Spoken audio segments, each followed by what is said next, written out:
நாவின் சுவையை சுண்டி இழுக்கும் இட்லி, தோசை, சப்பாத்தி, சாதத்துக்கு இப்படி ஈஸியாக செஞ்சு பாருங்கள்.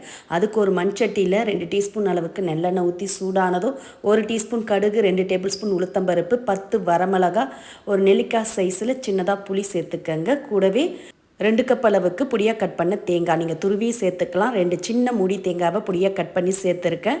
சேர்த்து லைட்டாக வறுபட்டதும் அடுப்பை ஆஃப் பண்ணிவிடுங்க. இது கூடவே 1 டீஸ்பூன் அளவுக்கு உப்பும் சேர்த்து நல்லா கலந்துட்டு நல்லா ஆறின பிறகு மிக்சர் ஜாருக்கு மாற்றிக்கங்க.